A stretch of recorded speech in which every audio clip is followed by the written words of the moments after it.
Warning, the following video might contain some stuff that might not be suitable for younger viewers. Viewer discretion is advised. In the area that I live in, there were a lot of abandoned buildings and houses. There were old theaters, restaurants, motels, and houses that had long been vacant for whatever reason.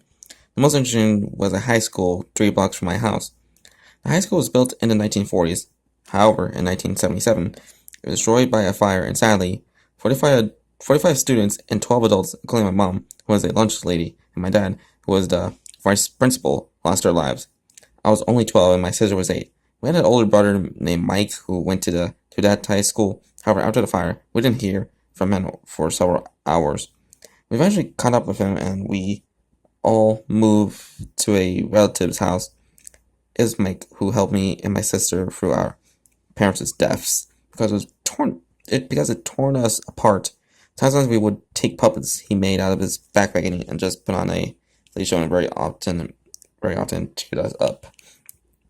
After some years passed, Mike finally left the house due to the relatives we lived with, ignoring him all the time, and we didn't really see him much. We would occasionally get letters from him, and as the year went by, we would get the occasional phone call to see how we were doing and such. My sister and I today were urban explorers. We searched through long-forgotten vacant buildings and sometimes bring souvenirs from the past. Some examples were a film reel of King Kong from the 1930s theater, a calendar dated 1959 from an old office building, a record player from the house. Hell, I even took and restored a 1940s pickup truck, which I still drove today. My sister and I had expressed interest in going to the school. However, just the memory of that school being the last place my parents were at kept us from going. We decided through that once we both had spare time from working, that we were going to go. The next time we both were available was next weekend. When the weekend came, my sister and I gathered our flashlights and everything we needed. As we were getting ready to head out, I got a call from Mike saying he heard that we were going to go to the school, and he warned us that we may not like what we see. I didn't understand what he meant, but we were gonna go anyway. As my sister and I arrived at the school, the destruction was still evident. We held back tears as we went through what was once a window. Everything was charred, and you could still see things like shoes and burned remains of school supplies in some of the classrooms. I spotted at least 4 classrooms that were unaffected by the fire, and you could still see what the assignments were for that day. One classroom had been reading Macbeth by Shakespeare. In that classroom were articles of clothing like jackets and several backpacks. One backpack in particular caught my eye, so I decided that would be my souvenir. The rest I left alone. We went to the cafeteria, and boy was it a mess. There were still plates on the tables and several patches of graffiti, as neighborhood hoodlums have been known to gather in the cafeteria after it burned down. Some hallways are also clearly marked with graffiti, but the deeper in the school you go, the less common it became, till it just disappeared. In the areas with no graffiti, it ranged from severe damage to the unscathed classrooms mentioned earlier. We headed to our dad's old office and saw it suffered little damage. His table and chair were still in good condition, but old. We saw photographs on the floor, and when we picked them up, we saw there were old family pictures of us. One was me, my sister, and Mike making a snowman, the one time it snowed when we were young. There was another where my dad was holding me as I went to my first day in elementary. The rest was of him and my mom looking happy.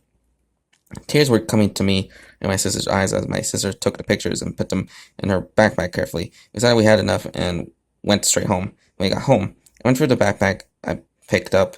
Most of it contained just random drawings, but as I went through it more, I discovered puppets that looked extremely familiar.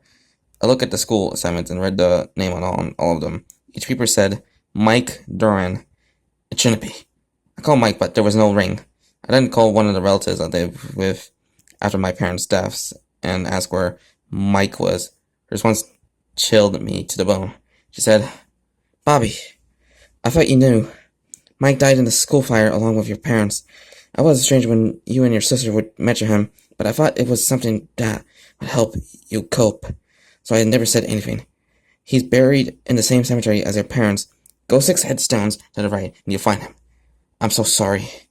This cannot be true. I told my sister we went straight to the cemetery. And sure enough, 6 headstones to the right of my parents was Mike. We both broke down in tears as we realized Mike was never with us, that he died with my parents. My sister said, "So it was just us being so heartbroken and all that BS, huh?" That's one behind us. We heard it wasn't BS. We turned around to see Mike, looking like a teenager, looking just like he did the day the school caught fire, all transparent like a stereotypical ghost. He said, "It wasn't BS, because I knew that if you all find out I died too, it would go nuts." So I asked the Meg man upstairs if I could at least stay with y'all until y'all were ready.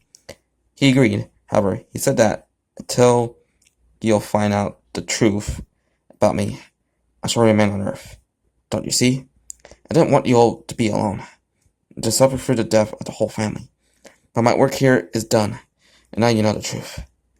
I must go now. Take care. I love you too.